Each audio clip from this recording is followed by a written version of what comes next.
راجا پیچھے ہٹا اور پاؤں دروازے میں پھنس گیا اور راجا گرنے لگا۔ بسم اللہ، لڑکی نے کہتے ہوئے راجا کا ہاتھ تھام لیا اور راجا گرتے گرتے بچا۔ راجا اس لڑکی کا ہاتھ تھامے حیرانی سے اس لڑکی کو دیکھنے لگا، جیسے وہ کوئی لڑکی نہیں، کوئی خلائی مخلوق ہے۔ آئی ایم سوری، راجا نے کہا، آپ کے بولنے کے طریقے سے لگتا ہے کہ آپ پڑھے لکھے ہیں۔ لڑکی نے حیران ہوتے ہوئے راجا سے پوچھا۔ جی میں نے انگلش میں ایم اے کیا ہوا ہے، راجا نے سر جھکاتے ہوئے جواب دیا۔ ماشاء اللہ، بہت خوب، اتنا پڑھ لکھ کر بھی آپ ایسا کام کرتے ہیں، حیرانی والی بات ہے۔ پڑھنے سے تو انسان میں شعور آتا ہے اور ایک بیوقوف کو جینا آتا ہے، لیکن میں پہلا انسان دیکھ رہی ہوں جو اتنا پڑھا لکھا ہونے کے باوجود بیوقوف بنا ہوا ہے، لڑکی نے کہا۔ راجا نے کوئی جواب نہ دیا اور چپ کر کے گھر سے باہر آ گیا۔ راجا، کبھی بتایا نہیں تم نے کہ اتنا پڑھا لکھا ہوا ہے تو؟ امن نے واپس اپنے گھر کی طرف آتے ہوئے پوچھا۔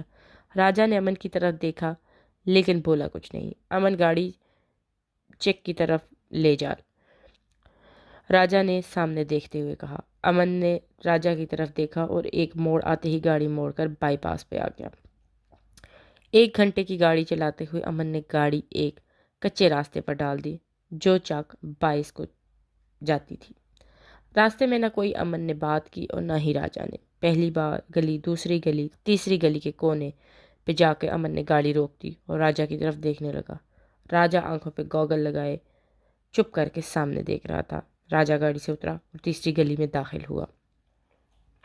پہلا مکان اور پھر دوسرا مکان، جس کی چھت پہ ایک لڑکی بالوں میں پونی کیے ہوئے راجا کو دیکھ کر ہاتھ ہلا رہی تھی۔ راجا دوسرے مکان کے سامنے جا کر رکا اور سر اٹھا کر اور آنکھوں سے چشمہ اتار کر اس لڑکی کو دیکھنے لگا۔ آ جاؤ کھیلتے ہیں، اس لڑکی نے راجا کو آواز دی۔ راجا کی آنکھوں میں آنسو گرنے لگے۔ راجا سر جھکا کر آنسو صاف کرنے لگا اور جب سر اٹھا کر دوبارہ چھت کی طرف دیکھا تو وہ لڑکی وہاں نہیں تھی۔ راجا کی نظریں اس کو تلاش کرنے لگیں لیکن وہ کہیں نظر نہ آئی۔ راجا نے دروازے کی طرف دیکھا تو دروازے پہ تالا لگا ہوا تھا۔ راجا نے گہری سانس لی اور آگے چلنے لگا۔ تیسرا مکان، اس مکان پہ بھی تالا تھا۔ راجا دروازے کے پاس گیا اور دروازے پہ ہاتھ رکھ دیا۔ اندر سے ایک بچے نے ہنستے ہوئے اور کھیلنے کی آواز آ رہی تھی۔ ابو، جب میں اتنا بڑا ہو جاؤں گا تو آپ کی طرح اسکول جایا کروں گا۔ راجا دروازے پہ ہاتھ رکھے رونے لگا۔ گاڑی کے ہارن پہ راجا واپس کار کی طرف آیا۔ کار کا دروازہ کھولا اور سر اٹھا کر سامنے دیکھا۔ ایک 10 سال کا بچہ سفید کپڑے اور سر پہ ٹوپی پہنے اپنے باپ کے ہاتھ تھامے مسجد کی طرف جا رہا تھا۔ راجا ان دونوں کو دیکھ رہا تھا۔ ایک دم سے وہ لڑکا اور اس کا باپ دھواں بن کر اڑ گئے۔ راجا کار میں بیٹھ گیا۔ راجا تو بہت بار یہاں آیا ہے لیکن بتاتا کیوں نہیں، یہ کس کا گھر ہے؟ امن نے راجا کی طرف دیکھتے ہوئے پوچھا۔ کچھ رشتہ داروں کا ہے، تو چل واپس لے گاڑی، راجا نے جواب دیا۔ اب اس سیٹھ کو کیا کہنا ہے، کل پھر وہ میرا سر کھائے گا، امن نے کہا۔ میں خود دیکھ لوں گا سیٹھ کو، راجا نے سامنے کی طرف دیکھتے ہوئے کہا۔ واپسی پر بھی پھر کوئی بات نہ ہوئی کیونکہ امن جانتا تھا کہ راجا جب بھی یہاں آتا ہے تو پھر کسی سے بات نہیں کرتا۔ امن راجا کو 4 سال پہلے ملا تھا جب امن ایک قتل کے کیس میں پکڑا گیا تھا تو راجا ہی نے امن کو نکالا تھا اور تب سے راجا کے ساتھ ہی ہے۔ راجا کے ہر کام میں کسی کا قتل کرنا ہو یا کسی سے وصولی کرنی ہو، سب کے کام راجا اور امن ہی کرتے ہیں۔ راجا، تم نے تو کہا تھا کہ گھر خالی ہو جائے گا لیکن ابھی تک ہوا نہیں، سیٹھ اصغر نے راجا کے گھر آتے ہوئے پوچھا۔ پہلے مجھے یہ نہیں پتا تھا کہ وہ لوگ اتنے قریب ہیں۔ راجا ہر روز کی طرح کرسی سے ٹیک لگائے، آنکھوں میں گوگل لگائے، ٹیبل پہ ٹانگ رکھے ہوئے۔ وہ قریب ہیں تو کیا گھر ان کے نام کر دوں؟ میں نے کیا غریب خانہ کھول رکھا ہے؟ دیکھ راجا، مجھے گھر کی اچھی قیمت مل رہی ہے، میں اس کو بیچنا چاہتا ہوں۔ تم نہیں کرو گے تو میں کسی اور کو کہہ دوں گا، سیٹھ اصغر نے کہا۔ کوئی اور مجھے اس گھر کے کیا پورے محلے میں بھی نظر آ گیا نا تو اس کی تو جو حالت کروں گا تجھے بھی قبر میں اتار دوں گا، سمجھا؟ راجا سیدھا بیٹھتے ہوئے بولا۔ کتنا کرایہ ہے تیرا؟ راجا نے سیٹھ کی طرف دیکھتے ہوئے بولا۔ مجھے کرایہ نہیں، گھر چاہیے، سیٹھ اصغر نے کہا۔ امن امن، راجا اپنے دوست امن کو آوازیں دینے لگا جو باہر بیٹھا ہوا تھا۔ کیا بات ہے راجا؟ امن نے کمرے میں داخل ہوتے ہوئے پہلے سیٹھ اصغر کی طرف دیکھا اور پھر راجا کی طرف دیکھتے ہوئے بولا۔ یہ سیٹھ کو کرایہ نہیں، گھر چاہیے۔ تم نے تو کہا تھا کہ سیٹھ کرایہ کا کہہ رہا تھا، راجا نے سگریٹ اپنے ہونٹوں میں دبا کر لیٹر سے چلاتے ہوئے پوچھا۔ کیا بات ہے سیٹھ، تو نے تو کرایہ وصولی کا کہا تھا اور اب بیان کیوں بدل رہا ہے؟ امن نے سیٹھ اصغر کی طرف دیکھتے ہوئے پوچھا۔ پہلے کرایہ ہی چاہیے تھا لیکن اب اس کی قیمت اچھی مل رہی ہے تو بیچنا چاہتا ہوں، اس لیے اب گھر خالی چاہیے، سیٹھ اصغر نے کہا۔ کتنی قیمت لگی ہے تیرے گھر کی؟ سگریٹ کا کش لیتے ہوئے زور سے راجا نے پوچھا۔ 15 لاکھ، سیٹھ اصغر نے کہا۔ کیا؟ ایک فرنیچر سے مکان کے 15 لاکھ؟ دماغ ٹھیک ہے تیرا سیٹھ؟ امن سیٹھ پر چلاتے ہوئے بولا۔ راجا نے ہاتھ کے اشارے سے امن کو چپ رہنے کا کہا۔ کاغذ کہاں ہے اس گھر کے؟ راجا نے منہ سے دھواں چھوڑتے ہوئے سیٹھ سے کہا۔ میرے پاس ہی ہیں، میرے بیگ میں۔ لیکن تم کیوں پوچھ رہے ہو؟ سیٹھ اصغر نے پوچھا۔ امن 20 لاکھ دے دو سیٹھ کو، راجا نے امن کی طرف دیکھتے ہوئے کہا۔ کیا؟ راجا تو امن نے کچھ بولنا چاہا۔ جو کہہ رہا ہوں ویسا ہی کر، راجا نے ہاتھ کے اشارے سے روکتے ہوئے امن کو کہا۔ لیکن سیٹھ نے تو 15 لاکھ بولا ہے، امن پھر بولا۔ جانتا ہوں، لیکن تو نہیں سمجھے گا، جا کے پیسے لے کر آ، راجا نے سگریٹ پاؤں کے نیچے مسلتے ہوئے کہا۔ امن سیٹھ کی طرف غصے سے دیکھتا ہوا باہر نکل آیا اور کچھ ٹائم بعد ہاتھ میں پکڑا ہوا بیگ سیٹھ کے سامنے ٹیبل پر رکھ دیا۔ لے سیٹھ، گن لے، پورے 20 لاکھ ہیں، امن نے بیگ رکھتے ہوئے کہا۔ پورے ہی ہوں گے کیونکہ میں جانتا ہوں راجا بے ایمانی نہیں کرتا، سیٹھ نے ہنستے ہوئے کہا اور اپنے بیگ سے کاغذ نکال کر راجا کی طرف بڑھا دیے اور پیسوں والا بیگ اٹھا کر نکل گیا۔ یہ لے گھر کے کاغذ اور ان کو دیا جا کے، راجا نے کاغذ امن کی طرف بڑھاتے ہوئے کہا۔ ان کو؟ کن کو؟ امن نے کاغذ پکڑتے ہوئے کہا۔ وہ اس بوڑھے نائی کو، راجا نے ایک اور سگریٹ جلاتے ہوئے کہا۔ راجا کیا ہو گیا؟ تم کو ایک لڑکی کے لیے ایسا کر رہا ہے؟ امن نے حیران ہوتے ہوئے کہا۔ اس لڑکی سے مجھے کوئی مطلب نہیں امن، اور نہ ہی میں اس لڑکی کے لیے کچھ کر رہا ہوں، تو نہیں سمجھے گا، جیسا کہا ہے ویسا ہی کر، راجا نے سگریٹ کا کش لیتے ہوئے کہا۔ راجا تو کبھی کبھی اپنی پٹڑی سے اتر جاتا ہے، یہ سیٹھ کو جو تم نے 20 لاکھ دیے ہیں، ہم سیٹھ کا مکان ویسے بھی رکھ سکتے تھے، پیسے دینے کی کیا ضرورت تھی تجھے؟ وہ اب یہ گھر بھی اس بڈھے کے نام کر رہا ہے، آخر کرنا کیا چاہتا ہے تو؟ امن نے کہا۔ اپنی ذات کے لیے کوئی بھی کام زبردستی نہیں کرتا، وہ سیٹھ کا حق تھا اس لیے پیسے دیے، میں کسی کا حق نہیں کھاتا، اور رہی بات اس نائی اور لڑکی کی، تو میں ان دونوں کے لیے کچھ نہیں کر رہا، صرف انسانیت کے لیے کر رہا ہوں، راجا نے کہا۔ اور جو لوگوں کا قتل کرتا ہے، کسی کی وصول کروا کر دیتا ہے، اس وقت انسانیت کہاں چلی جاتی ہے تیری؟ دیکھ راجا، تو یہ غلط کر رہا ہے، اپنے مقصد سے ہٹ رہا ہے تو، امن نے کہا۔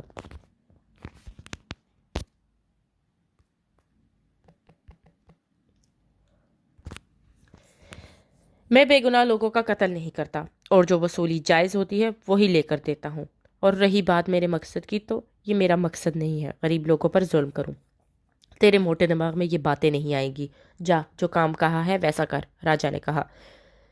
امن چپ کر بیٹھا رہا اور پھر غصے سے اٹھا اور چلا گیا۔ راجا امن کے جانے کے بعد اٹھا اور اپنے کمرے میں آ کر لیٹ گیا۔ آہل بیٹا، جلدی کرو، جمعہ کی نماز کا ٹائم ہو گیا ہے، علاؤالدین نے اپنے اکلوتے بیٹے کو آواز دی۔ علاؤالدین ایک اسکول میں ماسٹر تھا، ایک اچھا اور دیندار اور شریف انسان تھا، نہ کبھی کسی سے لڑائی کی نہ جھگڑا، بس اپنے کام سے کام رکھتا تھا، اسکول سے گھر اور گھر سے اسکول۔ اس کی بیوی جس کا نام عائشہ تھا وہ بھی بہت نیک خاتون تھی، اس کی صرف ایک ہی اولاد تھی، وہ آہل، اور دونوں میاں بیوی آہل کو جان سے زیادہ پیار کرتے تھے۔ علاؤالدین کی تنخواہ اتنی ہی تھی کہ بس گھر کا گزارا ہوتا تھا، اور عائشہ بھی ایک اچھی بیوی ہوتے ہوئے کبھی کسی چیز کا نہیں کہا تھا۔ وہ دونوں بہت خوش تھے اپنی زندگی میں، اور آہل ان کے ہونے کے بعد ان کی زندگی اور رنگین ہو گئی تھی۔ علاؤالدین کی بس ایک ہی خواہش تھی کہ وہ آہل کو پڑھا لکھا کر ایک اچھا اور نیک انسان بنائے۔ آہل بھی تمیزدار بچہ تھا اور بہت لائق، ہمیشہ کلاس میں فرسٹ آتا تھا۔ آہل براؤن کلر کا کرتا پہنے ہنستے ہوئے کمرے سے باہر نکلا اور اپنے ابو علاؤالدین کا ہاتھ تھام لیا۔ چلے ابو، آہل نے کہا۔ اچھا بیگم، ہم نماز پڑھنے جا رہے ہیں، علاؤالدین نے عائشہ کو آواز دی جو کچن میں کھانا بنا رہی تھی۔ ٹھیک ہے جی، آتے ہوئے گھر کا سامان یاد سے لیتے آئیے گا، عائشہ نے کچن سے آواز دی۔ ٹھیک ہے جی، ہم لیتے آئیں گے، علاؤالدین نے ہنستے ہوئے کہا، اور آہل کا ہاتھ تھامے گھر سے باہر آ گئے۔ ابو، یہ جھنڈیاں کیوں لگی ہوئی ہیں آج؟ آہل نے گھر کے باہر گلی میں لگی جھنڈیوں کو دیکھتے ہوئے پوچھا۔ بیٹا، آج 14 اگست ہے نا، تو آج جشن آزادی ہے، ہماری جیت کا دن، اسی لیے جھنڈیاں لگی ہوئی ہیں۔ یہ جیت کیا ہوتی ہے ابو؟ آہل نے ایک اور سوال کیا۔ جو کام اچھے نیک ارادے اور دل سے کیا جائے، اس کو جیت کہتے ہیں، علاؤالدین نے آہل کی طرف مسکرا کر دیکھتے ہوئے کہا۔ علاؤالدین نے چلتے ہوئے اپنی بائیں طرف دیکھا تو چھت پہ ایک چھوٹی بچی بیٹھی ہاتھ ہلا رہی تھی۔ کیسی ہے میری بیٹی مسکان؟ علاؤالدین نے اس بچی جس کا نام مسکان تھا سے پوچھا۔ ٹھیک ہوں، مسکان بولی نہیں، سر کو دائیں بائیں ہلا کر بتایا۔ ابو چلے گئے نماز کے لیے؟ علاؤالدین نے پھر پوچھا۔ جی، مسکان نے دائیں طرف سر کو ہلا دیا اور آہل کی طرف دیکھ کر مسکرانے لگی۔ مسکان اشرف کی بیٹی تھی جو علاؤدین کا چھوٹا بھائی تھا۔ اشرف واپٹا میں میٹر ریڈر تھا۔ مسکان آہل سے 1 سال چھوٹی تھی۔ جب مسکان پیدا ہوئی تھی تو اسی وقت علاؤدین نے مسکان کو اپنی بیٹی بنا لیا تھا۔ اشرف کی بھی یہی خواہش تھی کہ مسکان میرے بھائی کے گھر جائے۔ دونوں بھائی چاہتے تھے کہ بچپن میں ہی ان کی منگنی کر دی جائے، لیکن عائشہ نے یہ کہہ کر روک دیا تھا کہ یہ جب دونوں بڑے ہو جائیں گے، ہو سکتا ہے آپ کی بیٹی زیادہ پڑھ لکھ جائے اور آہل کو پسند نہ کرے، اور ہو سکتا ہے کہ آہل زیادہ پڑھ لکھ جائے اور مسکان آہل کو پسند نہ آئے، تو ہمارا آج کا یہ فیصلہ غلط ہو سکتا ہے۔ جب یہ دونوں بڑے ہو جائیں گے، ایک دوسرے کو پسند کر لیں گے، تب کر لیں گے۔ سب عائشہ کی بات سے متفق تھے۔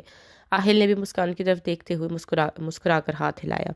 وہ اپنے ابو کے ساتھ مسجد میں آ گیا نماز پڑھنے کے بعد علاؤدین نے ایک دکان سے گھر کا سامان لیا اور گھر کی طرف چل دیا۔ آہل بھی ساتھ ہی تھا۔ السلام علیکم علاؤدین، کیسے ہیں آپ؟ راستے میں ایک دوست نے ان کو سلام کیا اور علاؤدین نے سلام کا جواب دیا۔ ابو، یہ سلام لینا ضروری ہوتا ہے کیا؟ آہل نے پوچھا۔ بالکل، ہم مسلمانوں کو ایک دوسرے سے سلام لینا چاہیے، بلکہ سلام کرنے میں پہل کرنی چاہیے۔ لیکن اس کا مطلب کیا ہوتا ہے؟ آہل نے پھر پوچھا۔ السلام علیکم کا مطلب ہوتا ہے اللہ کی تم پر سلامتی ہو، علاؤدین نے جواب دیا۔ اس سے کیا ہوتا ہے؟ آہل نے پوچھا۔ اس سے اللہ کی رحمت ہوتی ہے اور ہمارے نامہ اعمال میں نیکیاں لکھی جاتی ہیں، اور ایسے ایک دوسرے کا حال چال بھی پوچھ لیا جاتا ہے اور ایک دوسرے میں عزت بڑھتی ہے، علاؤدین نے جواب دیا۔ اچھا، اسی لیے وہ دلاور انکل کی عزت زیادہ ہے، جن کو بہت سے لوگ یوں جھک جھک کے ملتے ہیں اور سلام کرتے ہیں، اور اللہ کی رحمت بھی زیادہ ہے، تبھی ان کے پاس بڑی بڑی گاڑیاں ہیں۔ آہل نے کہا۔ تم ابھی بچے ہو، ایسی باتیں ابھی سمجھ نہیں آئیں گی تمہارے، جب بڑے ہو جاؤ گے تو سمجھ جاؤ گے، علاؤدین نے ہنستے ہوئے کہا اور گھر میں داخل ہوا۔ سامان عائشہ کو پکڑا کر باہر صحن میں چرپائی پر بیٹھ گیا۔ آہل بھی ان کے پاس بیٹھ گیا۔ ابو، میں بھی جب اتنا بڑا ہو جاؤں گا تو لوگ مجھے بھی سلام کریں گے اور دراول انکل کی طرح، اور پھر مجھ پر بھی اللہ کی رحمت ہوگی تو میرے پاس بھی انکل جیسی بہت بڑی بڑی گاڑیاں ہوں گی۔ آہل نے اپنے بازو پھیلاتے ہوئے کہا۔ اللہ تم پہ اپنی رحمت کرے اور تمہاری جائز خواہشات کو پورا کرے، لیکن بیٹا، کسی سے حسد نہیں کرتے، دعا کرتے ہیں کہ اللہ ہماری بھی ضرورتوں کو پورا فرمائے۔ اللہ ضرور ہماری بات سنتے بھی ہیں اور پوری بھی کرتے ہیں، لیکن ہم کو بھی محنت کرنی ہے۔ ہم محنت کریں گے تو ہمیں اس کا پھل ضرور ملے گا۔ حسد کیا ہوتا ہے ابو؟ آہل نے پوچھا۔ وہ چیز جو آپ کسی دوسرے کے پاس دیکھو اور دل میں اس کی خواہش، اس کے پاس ہے تو میرے پاس کیوں نہیں، اس کی عزت ہے تو میری کیوں نہیں، اور ایسی باتوں سے دوسروں کے لیے اپنے دل میں نفرت رکھنے کا نام حسد ہے۔ جب دلوں میں ایسی خواہشات جنم لے لیتی ہیں تو پھر ایک دوسرے سے نفرت پیدا ہوتی ہے، اور یہی سب کچھ اللہ تعالیٰ کو پسند نہیں ہے، علاؤدین نے بتایا۔ بس بھی کریں اپنی یہ موٹی موٹی باتیں، ابھی نہ بتائیں اس کو۔ آہل، ابھی آپ بہت چھوٹا ہے، ایسی بات سمجھ نہیں آئے گی، عائشہ کچن سے آتے ہوئے بولی۔ میرا بیٹا بہت بہادر اور سمجھدار ہے، سب سمجھتا ہے میری باتیں، اسی لیے تو اس کا نام میں نے آہل رکھا۔ آہل کا مطلب ہوتا ہے عظیم بادشاہ، عظیم لیڈر، شہنشاہ۔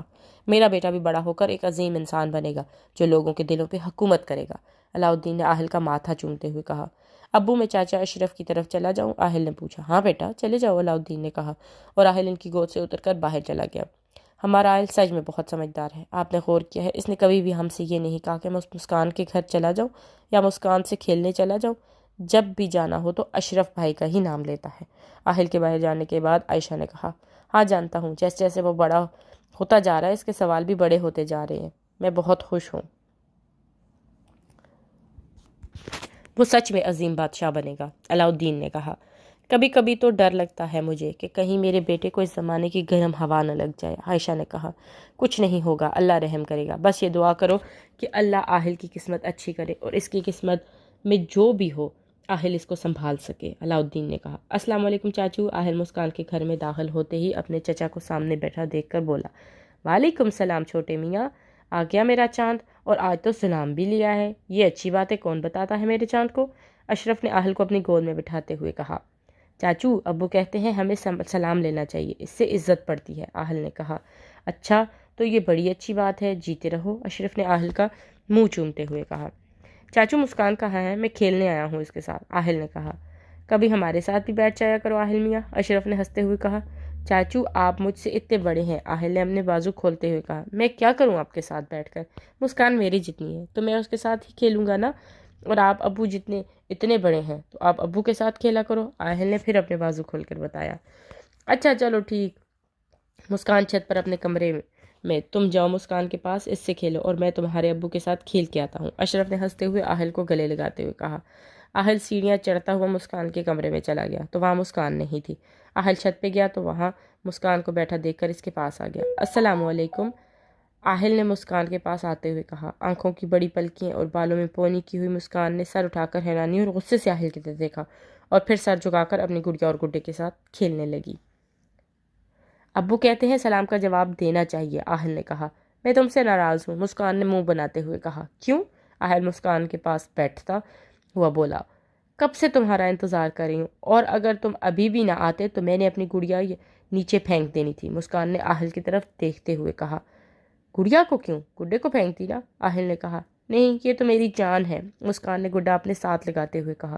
کیوں؟ ایسا کیوں؟ گڈا تو لڑکا ہے، پھر تمہاری جان کیسے ہو گیا؟ آہل نے پوچھا۔ گڑیا میں ہوں اور گڈا تم ہو، مسکان نے آہل کی آنکھوں طرف دیکھتے ہوئے کہا۔ تو میں لیٹ آیا ہوں تو گڈے کو نیچے پھینکتا تھا نا، آہل نے کہا۔ نہیں، میں تم کو کچھ نہیں کہوں گی، اس گڑیا کو سزا دوں گی، اس کو ہی نیچے پھینکوں گی، مسکان نے پھر گڈے کو اپنے ساتھ لگاتے ہوئے کہا۔